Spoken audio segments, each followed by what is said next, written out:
जनरेशन्समध्ये फरक पडलाय का? म्हणजे 5 वर्षापूर्वी, 10 वर्षापूर्वी, 15 वर्षापूर्वी जी विद्यार्थी यायचे आणि आताच्यात काय फरक पडलाय? भरपूर, भरपूर. म्हणजे आम्ही तर आता प्री कोविड आणि पोस्ट कोविड असंच बोलतोय. Pre COVID still I think the scene was much better. कन्फ्युजनच होतं, पण असे विचित्र विचार नव्हते. विचित्र का मी सांगते, कारण का कुठेतरी सहज मिळेल असं सगळ्यांना वाटायला लागलेलं आहे. मेहनतीची तयारी नाही आहे. पोस्ट कोविड सगळं पटकन मिळालं पाहिजे, जास्ती स्ट्रेस नको, हे भरपूर व्हायला लागलेलं आहे. आणि म्हणजे कसं की मला इंटर्नशिप करायचं, पण मला ना हे असंच पाहिजे, मला काही शिकताच आलं नाही.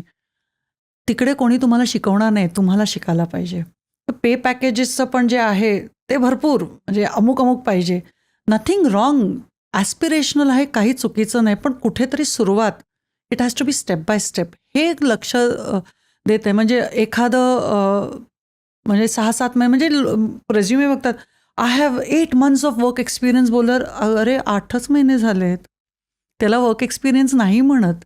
Work experience is Wien you stick in a company for minimum 3 years at least. हल्ली कुठे 1-1.25 वर्षाच्या वर.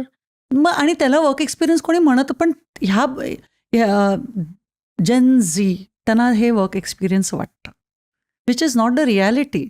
आणि मग थोडंसं they want challenges, but the moment there is a challenge, resignation आलं, किंवा मला नाही जमणार, किंवा ह्याचा प्रॉब्लेम आहे, त्याचा प्रॉब्लेम आहे, हे असं होते. They are not ready to take up the challenges. There are very very few people are ready to do that.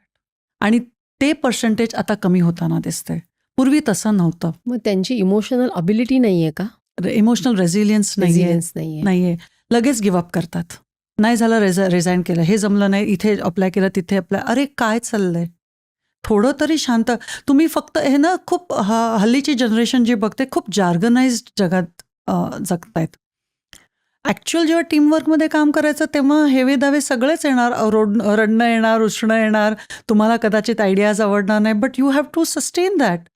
ते नाही होत. म्हणजे जराही कुठे प्रॉब्लेम आला की एस्केपिझमकडे वळतात, किंवा मग ब्लेम गेम सुरू करतात. जे चालत नाही ना. ज्या लोकांनी ज्या स्तरावर जे आलेले आहेत, कुठलंही फील्ड असू देत, ते तिथे मेहनत 15-20 वर्षाची आहे. तुम्ही 6 महिन्यात, 1 वर्षात किंवा 2 वर्षात कसा विचार करतात की हे सगळं जमेल, आणि सगळं छान छान कसं, म्हणजे it fails to come to a logical mind की असं कसं होऊ शकतं. आणि इथेच कुठेतरी ना, आम्ही हल्ली फ्रँकली हल्ली शाळांमध्ये जाऊन ना, 1ली-2रीपासून हल्ली आम्ही टॉक्स घ्यायला लागलो आहे की कुठेतरी पेरेंट्स स्टॉप पॅम्परिंग. हे पापा की परी आणि माँ के लाडले ना भरपूर प्रॉब्लेम्स करतायत. अगदी राईट फ्रॉम हॉस्टेलपासून ह्यांना प्रॉब्लेम्स येतात, वर्क प्लेसमध्ये इश्यूज येतात. म्हणजे मी बरोबरच आहे, लोकांनी ॲडजस्ट केलं पाहिजे, हे नाही जमणार. ॲडजस्ट म्हणजे तुम्हाला तिथे आम्ही काय, we are not asking you to undergo any abuse per se, पण काही काही वर्कचे चॅलेंजेस असतात. एकदा गेल्याच आठवड्यात एक पेरेंट आलेले होते आणि सांगितलं, we don't have any problem की माझी मुलगी हॉटेल मॅनेजमेंट कोर्स करते, पण तिला नाईट ड्युटी नसली पाहिजे. आता मला सांगा, तुम्ही एका हॉस्पिटॅलिटी इंडस्ट्रीमध्ये जॉब विचार करताय, मग मला नाईट ड्युटी मिळणार नाही, हे एक करिअर काउन्सिलरच्या बियॉन्ड आहे. ते त्या कंपनीचे रूल्स रेग्युलेशन्स असतील ना, हे जर तरवर नाही होऊ शकत ना. आय डोंट माइंड, अरे वी आर व्हेरी हॅपी की ती MBBS सगळं करते, पण ना ते 6 महिन्याचं ते रुरल इंटर्नशिप तिने करता कामा नये. म्हणजे असं कसं तुम्ही म्हणता? It is a whole package. कुठेतरी आम्हाला हे पेरेंट्सचंच रिझर्वेशन जास्ती दिसतंय, which is tickling down to the kids. हे आता पेरेंट्समधनं आठवलं, माझी एक मैत्रीण आहे, तर तिचा भाऊ आणि बहीण ते दोघे MBBS झाले, MD झाले, आणि तिला मात्र समहाऊ ती नाही झाली. मग तिने तिच्या मुलीला कंपल्सरी डॉक्टर व्हायला लावलं.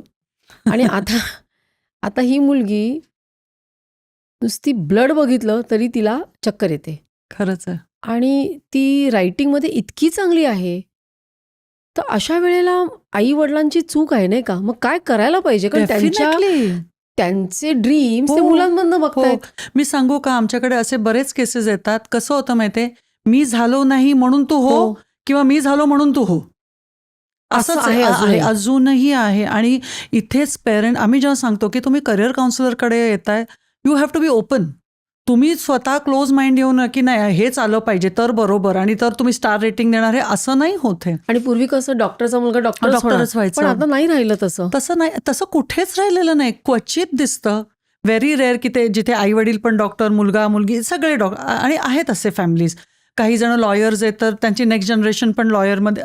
There are families this way, पण ते पण हल्ली रेअर आहेत. वी हॅव सीन की डॉक्टर्सची पण मुलं मीडियामध्ये गेलेली, मीडियाचे जे पेरेंट्स असतील त्यांची मुलं कोण स्पोर्ट्समध्ये जात आहेत. सो हे आहे, पण इथे ओपननेस ऑफ द पेरेंट्स. काय कधी कधी आम्ही ॲडमेंट म्हणतात ना फादर्स बघतो, कधी कधी ॲडमेंट मदर्स असतात, कधी कधी दोघंही प्रॅक्टिकल असतात पण तो टीनेजरच ॲडमेंट असतो.